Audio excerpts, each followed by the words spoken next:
Halo Sobat Hamster, kita semua berusaha untuk hidup sejahtera. Dan ketika akhirnya kita menghasilkan sejumlah uang yang layak, muncul pertanyaan lain. Bagaimana seharusnya kita membelanjakannya? Lagi pula, tidak ada yang ingin membuang-buang uang hasil jerih payahnya. Bukan? Nah, hari ini aku memilih video yang membahas tentang hal ini. Mari kita cari tahu bagaimana orang-orang kaya di dunia menghabiskan modal mereka. Ayo mulai. Aku punya 3 kategori untuk membelanjakan uang. Yang pertama adalah investasi. Kamu memaksimalkan pengembalian, titik. Yang kedua adalah komoditas. Jadi ini adalah hal-hal yang tidak benar-benar kamu pedulikan, seperti tisu toiletmu. Kamu meminimalkan dolar yang dibelanjakan untuk mendapatkan jumlah yang dapat diterima. Yang ketiga adalah kesenangan, di mana kamu memaksimalkan nilai absolut, bukan nilai per dolar. Ketika kamu tidak memikirkan hal-hal dengan cara ini, hasilnya adalah sebuah rumah yang sebenarnya bukan investasi yang baik dan juga bukan yang kamu inginkan. Itu adalah sweater yang kamu pikir, aku bisa membeli yang aku inginkan, tetapi aku akan membeli yang lain saja. Jika kamu menginginkannya, pastikan kamu membelinya untuk kesenangan. Jika kamu membutuhkannya, maka kamu menjadikannya komoditas. Dan jika itu investasi, itu semua tentang matematika. Wow, pendekatan yang menarik. Bahkan aku akan menyebutnya sebagai filosofi alih-alih, sekadar cara untuk membelanjakan uang. Plus, metode ini tidak hanya berfokus pada pembelanjaan, ini sebenarnya membantu menumbuhkan modalmu juga. Karena ini juga menyentuh investasi.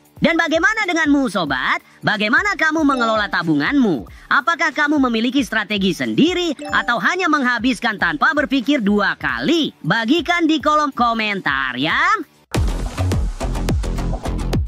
Sementara itu, aku akan mencari lebih banyak video keren untukmu. Jadi jangan sampai ketinggalan. Sampai jumpa di episode berikutnya dan ingat, hamster adalah kekuatan, satu untuk semua dan semua untuk satu. Sampai jumpa.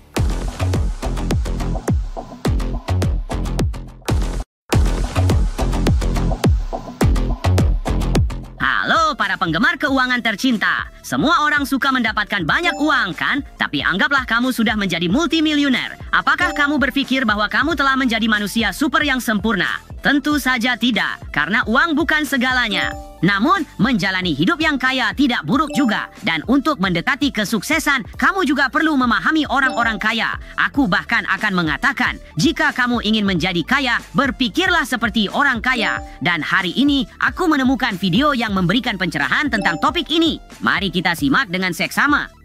Bahkan orang terkaya yang paling sukses di dunia, mereka memiliki sesuatu yang kurang. Mungkin bukan uang, tapi mereka mungkin kekurangan kesehatan. Mereka mungkin kekurangan koneksi. Mereka mungkin kekurangan sumber daya tertentu. Tujuanmu adalah memposisikan diri dalam situasi itu untuk memenuhi kebutuhan tersebut. Dan datanglah sebagai orang yang tidak tergantikan, yang paling berpengalaman dan diminati, bukan hanya untuk menghasilkan uang, tapi untuk menangkap peluang. Twist yang tidak terduga, bukan? Dan sebenarnya cukup masuk akal. Ketika orang-orang kaya memulai perjalanan mereka seringkali tidak terobsesi untuk mengumpulkan tumpukan uang. Mereka hanya mencapai kesuksesan sedemikian rupa sehingga itu berubah menjadi kekayaan.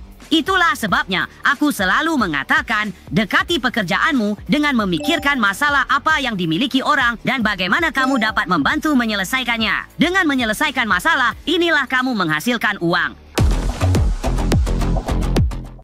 Penawaran dan permintaan teman-teman, jangan lupakan itu. Juga jangan lewatkan episode baru dan dapatkan petua finansial bersama kami. Sampai jumpa di video berikutnya. Dan ingatlah, hamster adalah kekuatan. Satu untuk semua dan semua untuk satu.